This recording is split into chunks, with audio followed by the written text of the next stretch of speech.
Assalamualaikum warahmatullahi wabarakatuh. Perkenalkan, nama saya Yopitasari, saya dari kelas 2B Keperawatan.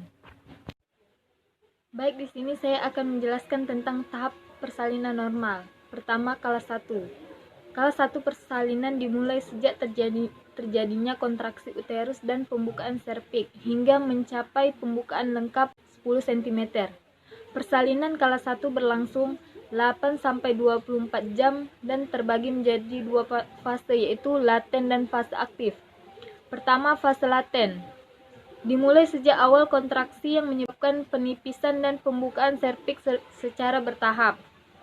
Pembukaan serviks kurang dari 4 cm. Biasanya berlangsung di bawah hingga 8 jam. Kedua, fase aktif persalinan. Fase ini terbagi menjadi tiga, yaitu akselerasi, dilatasi maksimal, dan deselerasi. Frekuensi dan lama kontraksi uterus umumnya meningkat atau kontraktor atau lebih per jam hingga pembukaan lengkap 10 cm. Terjadi penurunan bagian terendah janin. Fisiologi kala 1. Pertama, uterus. Kontraksi uterus mulai dari fundus dan terus menyebar ke depan dan ke bawah abdomen. Kontraksi berakhir dengan massa yang terpanjang dan sangat kuat pada fundus. Fisiologi kala 1. Pertama, uterus. Kontraksi uterus mulai dari fundus dan terus menyebar ke depan dan ke bawah abdomen. Kontraksi berakhir dengan massa yang terpanjang dan sangat kuat pada fundus. Kedua, serviks. Sebelum onset persalinan, serviks berubah menjadi lembut. Pertama, penipisan. Serviks berhubungan dengan kemajuan pemendekan dan penipisan serviks. Panjang serviks pada akhir kehamilan normal berubah-ubah, beberapa milimeter sampai 3 cm. Dengan mulainya persalinan, panjang serviks berkurang secara teratur sampai menjadi pendek, hanya beberapa milimeter. Serviks yang sangat tipis ini disebut sebagai menipis penuh. Kedua, dilatasi, berhubungan dengan pembukaan progresif dari serviks. Untuk mengukur dilatasi atau diameter serviks, digunakan ukuran cm dengan menggunakan jari tangan saat pemeriksaan dalam. Serviks dianggap membuka lengkap setelah mencapai diameter 10 cm. 3. Ledershow. Pada umumnya, ibu akan mengeluarkan darah sedikit atau sedang dari serviks. Kala 2. Pengertian. Persalinan kala 2 dimulai dengan pembukaan lengkap dari serviks dan berakhir dengan lahirnya bayi. Proses ini berlangsung 2 jam pada primi dan 1 jam multi.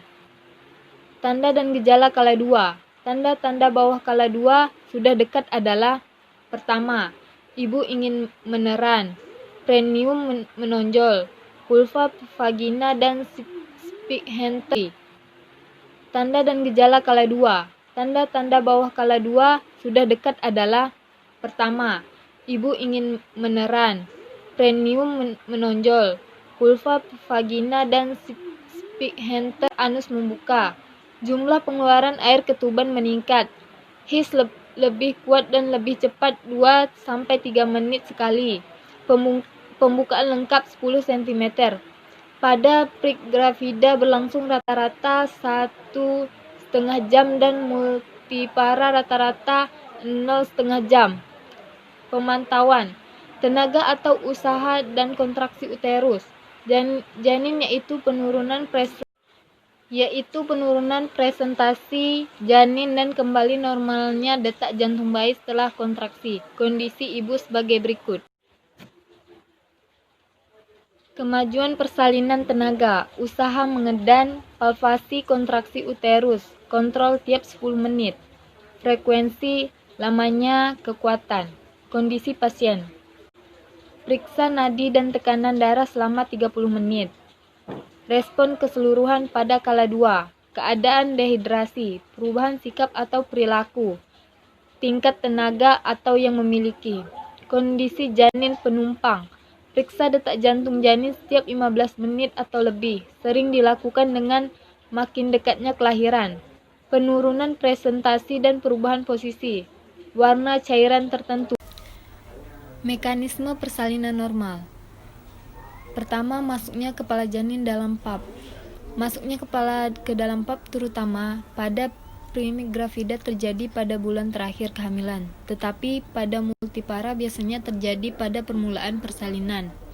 Masuknya kepala ke dalam pap biasanya dengan satura sagittalis melintang menyesuaikan dengan letak punggung. Contoh, apabila dalam palpasi didapatkan punggung kiri, maka satura sagittalis akan teraba melintang ke kiri atau posisi jam 3 atau sebaliknya. Apabila punggung kanan, maka satura sagittalis melintang ke kanan atau posisi jam 9. Dan pada saat itu kepala dalam posisi fleksi ringan. Jika satura sagittalis dalam diameter anteroposterior dari pap, maka masuknya kepala akan menjadi sulit karena menempati ukuran yang terkecil dari pap. Jika satura sagittalis pada posisi di tengah-tengah jalan lahir, yaitu tepat di antara simhisis dan promotorium, maka dikatakan dalam posisi synclitismus. Pada posisi synclitismus, os parietal depan dan belakang sama tingginya. Jika satura sagittalis agak ke depan mendekati simhisis atau agak ke belakang mendekati promotorium, maka yang kita hadapi adalah posisi asynclitimus. Asynclitismus posterior adalah posisi satura sagittalis mendekati simhisis dan os parietal belakang lebih rendah dari os parietal depan. Asynclitismus anterior adalah posisi satura sagittalis mendekati promotorium sehingga os parietal depan lebih rendah dari os parietal belakang. Pada saat kepala masuk pap biasanya dalam posisi asynclitismus posterior ringan. Pada saat kepala janin masuk pap akan terfiksasi yang disebut dengan engagement. Sampai di dasar panggul kepala, janin berada di dalam posisi fleksi maksimal.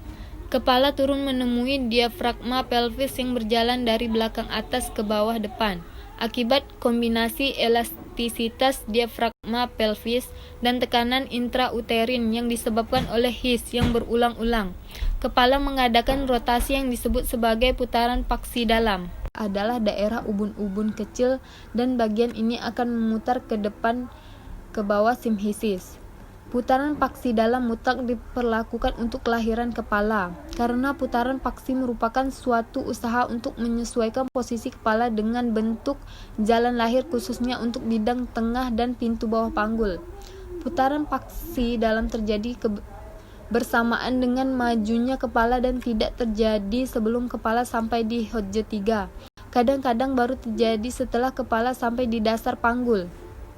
Sebab-sebab terjadinya putaran paksi dalam. Pertama, pada letak fleksi. Bagian kepala merupakan bagian terendah dari kepala. Kedua, bagian terendah dari kepala mencari tahanan yang paling sedikit terdapat sebelah depan atas, di mana terdapat hiatus genitalis antara musculus levator dan ani kiri dan kanan. Ukuran terbesar dari bidang tengah panggul ialah diameter anteroposterior. Ekstensi. Setelah putaran paksi dalam selesai dan kepala sampai di dasar panggul, terjadilah ekstensi atau defleksi dari kepala. Hal ini disebabkan karena sumbu jalan lahir pada pintu bawah panggul mengarah ke depan di atas, sehingga kepala harus mengadakan ekstensi untuk dapat melewati pintu bawah panggul. Dalam rotasi, UUK akan berputar ke arah depan, sehingga di dasar panggul UUK berada di bawah simfisis. Dengan subocciput sebagai hipomokleon, kepala mengadakan gerakan defleksi untuk dapat dilahirkan. Pada saat ada His, vulva akan lebih membuka dan kepala janin makin tampak. Perineum menjadi makin lebar dan tipis. Anus membuka dinding rektum. Dengan kekuatan His dan kekuatan mengejan, maka berturut-turut tampak pragmaticus, dahi, muka, dan akhirnya dagu dengan gerakan ekstensi. Sesudah kepala lahir, kepala segera mengadakan rotasi yang disebut putaran paksi luar. Putaran paksi luar. Putaran paksi luar adalah gerakan kembali sebelum putaran paksi dalam terjadi, untuk menyesuaikan kedudukan kepala dengan panggung janin.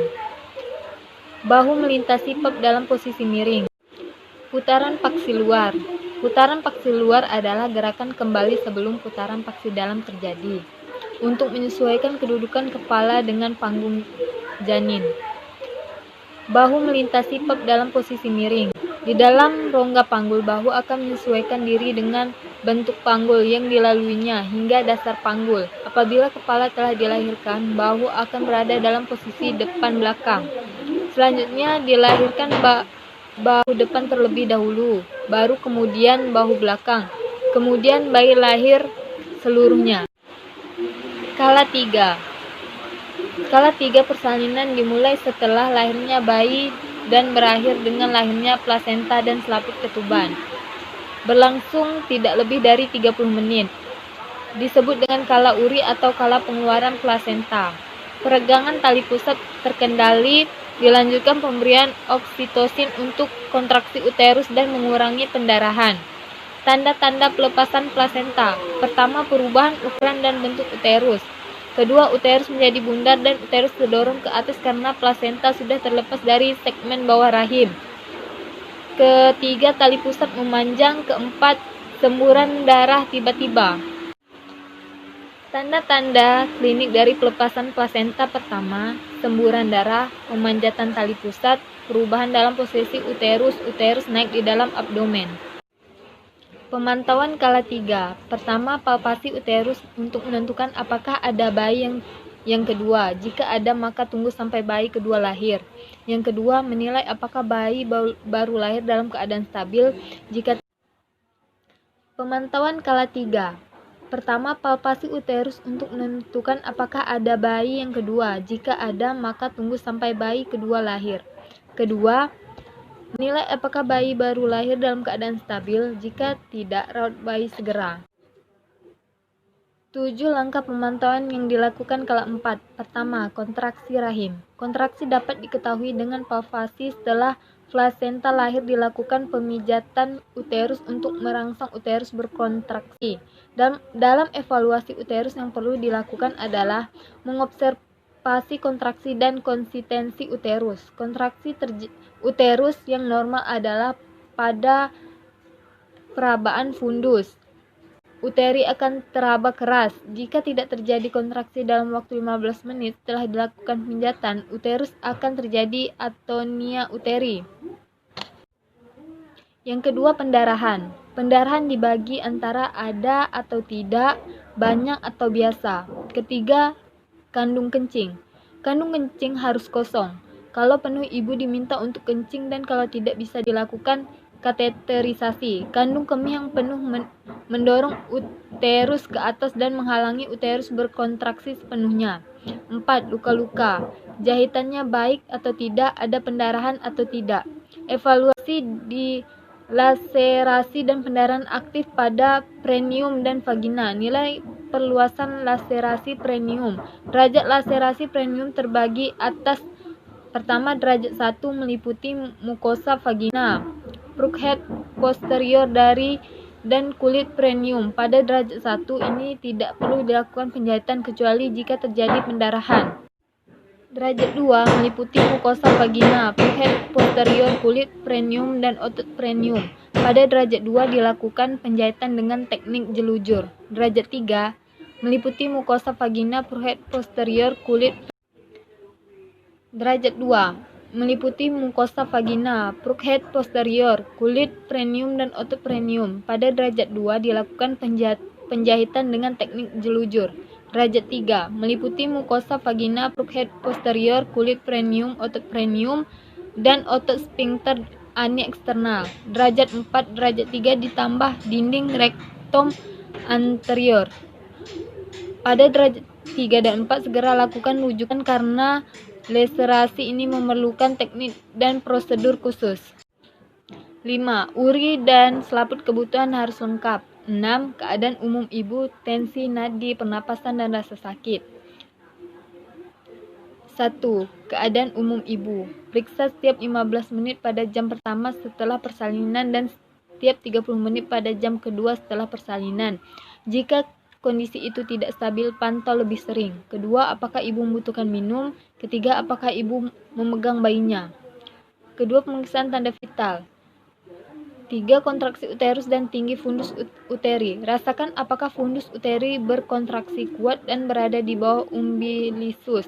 Periksa fundus 2-3 kali dalam 10 menit pertama. Setiap 15 menit pada jam pertama setelah persalinan. Setiap 30 menit pada jam kedua setelah persalinan.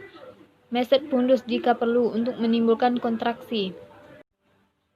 Sekian dari saya. Assalamualaikum warahmatullahi wabarakatuh.